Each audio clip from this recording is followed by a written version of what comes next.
Hello there, YouTube. I am Necrostevo, and here we are once again. Battle number 2 in stage 1 of PPL NX. Our second opponent is none other than A12 with the Arkham Delibirds. Their information will be down in the description. And today's footage is actually provided by A12. Because I have a wonderfully long battle video that is a single frame, just one frame of the whole thing with all the audio. Not sure how that happened, but thank you, A12, for going out of your way to get me the footage of our illustrious battle. Now, as promised previously, these battle videos will not be that long, so let's get right into it. A12's team consists of Goldango, Cyclazar, Pheasantipity, Okie Dokie, Monkey Dory, Hoopa in Unbound form, Rotom Wash, Flygon, Deoxys Defense, and a Trapinch, his team mascot. Now first off, major props for drafting the Loyal 3. This is the first of some major style that we will get to see this season. Unless you, of course, count the style of going double no item against us in the last battle. That was pretty stylish too. But this is just really cool. I've never drafted the Loyal 3, and I've never gone up against someone who has all 3 on their team.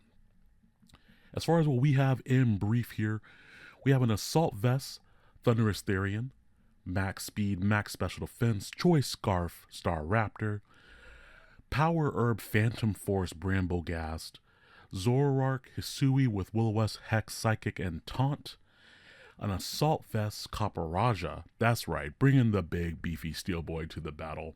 Copperajah is our dedicated swap-in to the Hoopa until we figure out what it has. And finally, Protect Weavile. The council recommended that instead of running Upper Hand, I just run Protect in order to scout for first impression from Trapinch or Flygon. Of course, Upper Hand is more stylish, but Protect is more sensible. So those are the team that we have. Let's get into the battle. Now for this matchup, I was definitely expecting at least one of the Loyal 3. I in particular thought that Okie Dokie had a very good defensive matchup against my team, and so I prepared thusly. But you can actually see that A12 has deigned to bring his Hoopa Unbound. The Goldango, the Cyclazar, Rotom Wash, the Flygon, and the Deoxys Defense. Now you can actually see from his point of view, actually this is kind of interesting, I've never had a battle while looking into a mirror before, but from his point of view you can see that he has Choice Scarf Hoopa and Colbur Berry on the Goldango, alongside Assault Vest, double Assault Vest. It's funny that we both brought double Assault Vest to this match.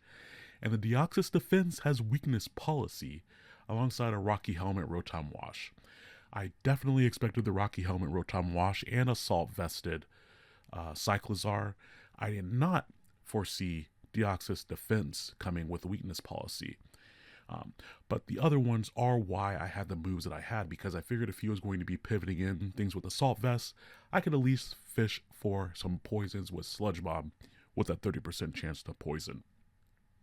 The other nice thing about Thundurus is that even if he does go for Hydro Pump, Thundurus can pivot in with the Assault Vest and not take that much damage from it. It also gave me a secondary way to soak up hits from some of his other Pokemon. Now in this battle, I had my Zoroark disguised as Weavile, but I was very, very foolish. For you see, when Weavile enters the field, it says pressure. And if you don't want your Weavile to say that, you need to give it the ability Pickpocket. So, quite the oversight on my end. I actually had this battle almost immediately after yesterday's battle. So I still was not in that great of a headspace. I do think I went into this battle with a better overall headspace. But small mistakes like that can really tune your opponent into what you're expecting here. Now, the main reason I put U-Turn over Volt Switch on my Thunderous Therian is because I expected the Flygon or the Trapinch to swap into it. And so, of course, U-Turn gives us a free swap out into our Weavile. Now, I do bring in the real Weavile on this first swap in, because I was thinking that I could maybe fool him and go, oh, he doesn't know if it's Weavile or if it's my Zoroark. But as soon as Weavile hit the field and then it said Weavile is exerting its pressure, I just literally facepalmed. I was just like, gosh, diggity darn it. How foolish. What an oversight. However, that is still okay because we have a good pressure here. I did go for Protect just to scout for first impression, because if he had it, he would definitely let it rip there. And then I went for Protect again, not knowing if his Rotom was Scarfed or not. I was expecting him to be physically defensive with Rocky Helmet to check Weavile, but just in case he was like randomly Scarf, Will-O-Wisp, or something like that, I wanted to know what I was swapping into the Will-O-Wisp first. And he does go for Will-O-Wisp. I figured he would go for it again, because previously I brought in my Thundurus right onto the electric move, and I really don't mind if Thundurus gets burned. I don't really want anything else burned, and Thundurus can come in here and take this and threaten the Rotom out at the same time. I really wish I had put Knockoff onto Thundurus. That's some of that overlapping move compression that I like between Weavile using Knockoff and Zoroark using Knockoff and Thundurus using Knockoff. Here would have been a fantastic time to take advantage of the knocking off of things. But I knew he would most likely pivot in the Cyclizar, and I was like, if I can poison it, this will be great. So I do go for the Sludge Bomb, no poison, and I was like, okay, he might U-turn or go for Draco. I can take those, but he knocks off, which is what I wanted to do, which now I know it was a good idea if he was doing it, gosh darn it. And I did not get the Sludge Bomb poison on the second Sludge Bomb either. So I was a little bit salty in both of those situations. I was like, okay, I'm at half HP and I'm burned and he's not poisoned. So he's most likely going to pivot out here. And so I clicked U-turn as he clicks U-turn. See, it would have been great if we could have exchanged the knockoffs and then both of the U-turns, and it's like two bros at the bar, like, yeah, tit for tat, shot for shot, beer for beer, or whatever people drink. I myself like my souls on the rocks, but whatever we're drinking. So he does go back out into Flygon as I U-turn, and I decide to go out into my actual Weavile once again.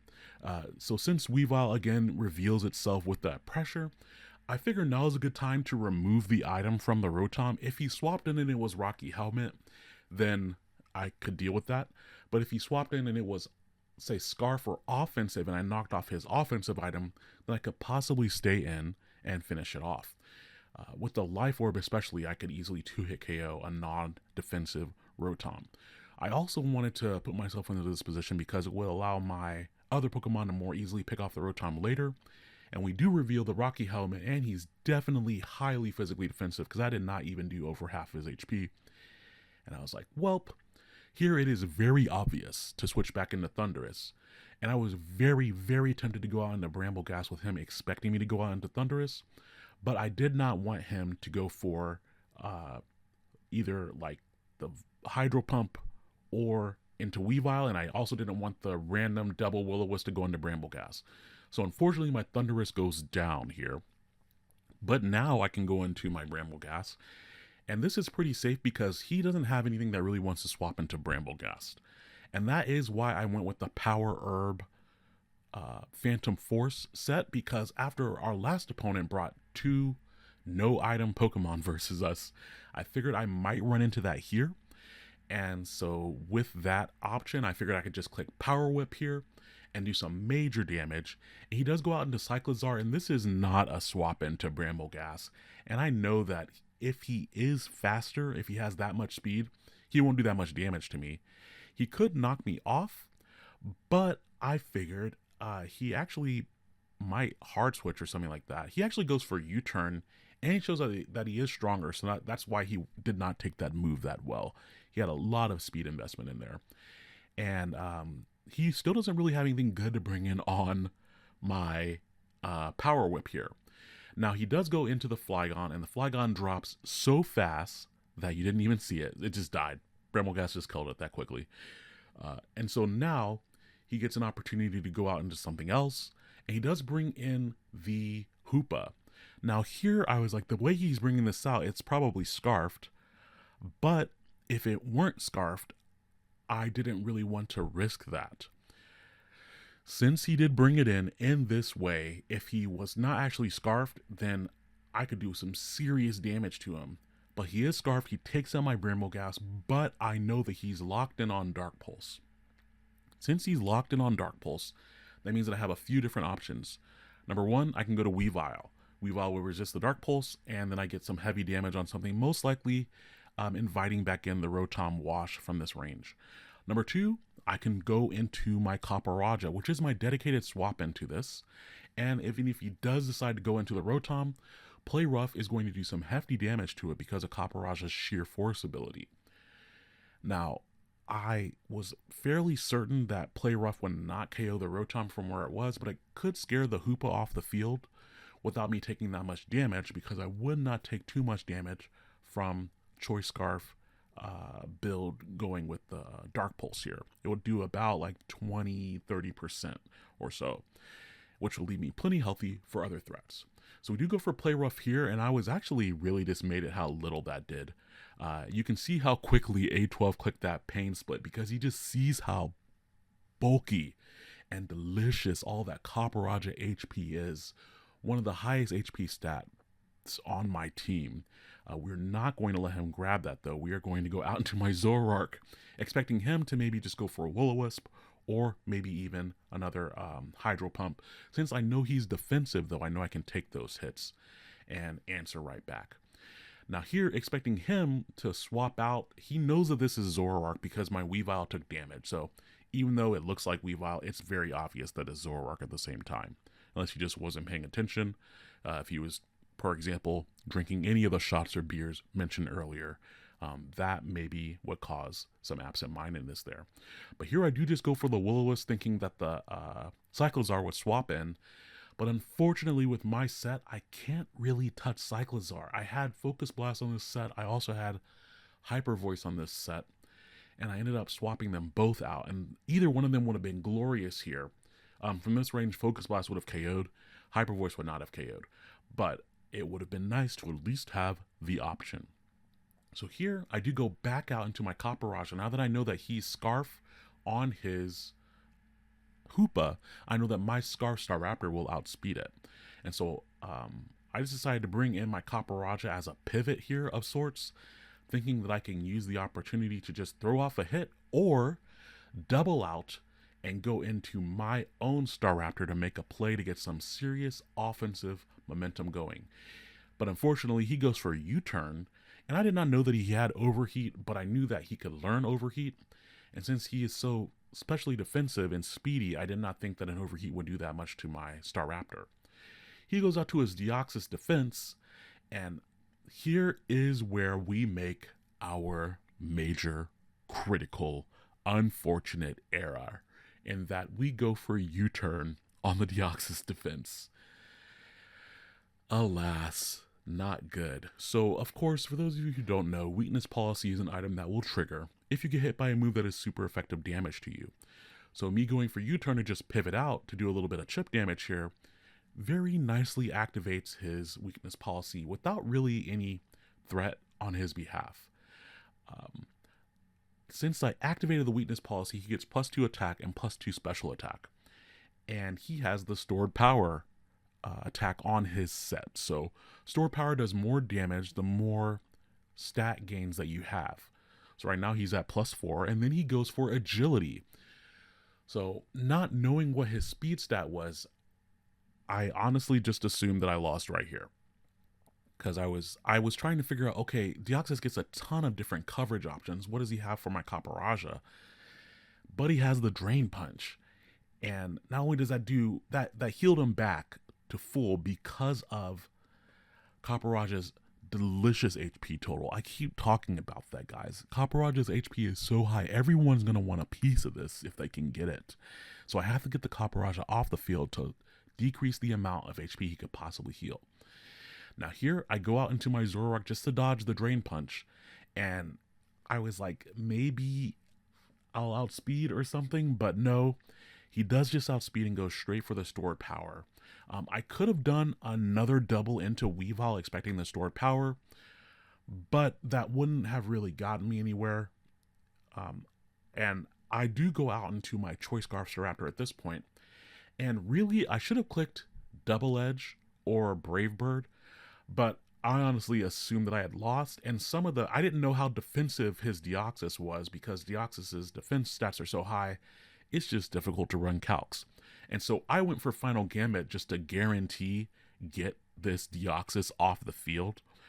But there is a chance that I could have KO'd him, so I really consider that a misplay, me going for Final Gambit right here. Number one, I wasn't expecting to outspeed, but I should have played as though I knew I was going to outspeed and play to my outs. And my outs really were to go for Brave Bird, because if I KO'd the Deoxys, everything that he has left is really, really threatened by Brave Bird or Double Edge. And so he would have been forced to go into the Rotom. And of course, on the Rotom, I could have pivoted out or just spam Brave Bird until I died. But yeah, that Deoxys really, truly blew a hole in my team. It's supposed to be defensive, and here I am thinking that the best defense is good offense. But apparently that is the case, because that was a very offensive Deoxys defense. Now here he does have to lock his Hoopa Unbound into another move.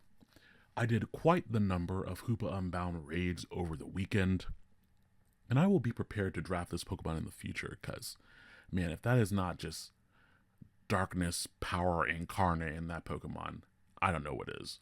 But I look forward to hopefully drafting Hoopa, or maybe even Hoopa Unbound in the future. But here he does go for Dark Pulse, and we can see that I take that really easily, so that was an option earlier. And I do go for Knockoff, and I surprisingly don't kill with Life Orb Knockoff. Yeah, that really surprised me that did not KO. Now, I was very tempted here to go for Triple Axle, because now that I knocked off his Choice Scarf, I know that I'm faster. And Triple Axle, if he did swap into something like Rotom, then I would be able to two-shot it. Whereas it was kind of iffy if the knockoff would finish off the Rotom from that range. But either way, we see the Colbur Berry locked in on the Goldango, and so all he had to do was just preserve it and bring it in at this point, and now there's no way that I can finish him off unless I get a critical hit knockoff, and the Colbur Berry is going to save his Goldango. No critical hit. Actually, I don't know if a crit would have helped there. It was a little over half HP. But the Make It Rain is going to seal it off, and that's going to be the end of the battle. So that is battle number 2 in stage 1. Thank you all for watching. We are going to have to really, truly dig deep and find something a little different for the next battle. Be sure to tune in tomorrow. Let's see what we can cook up. And I think you'll enjoy seeing what the shadows can bring for the future. Have a good night, and I'll talk to you all next time.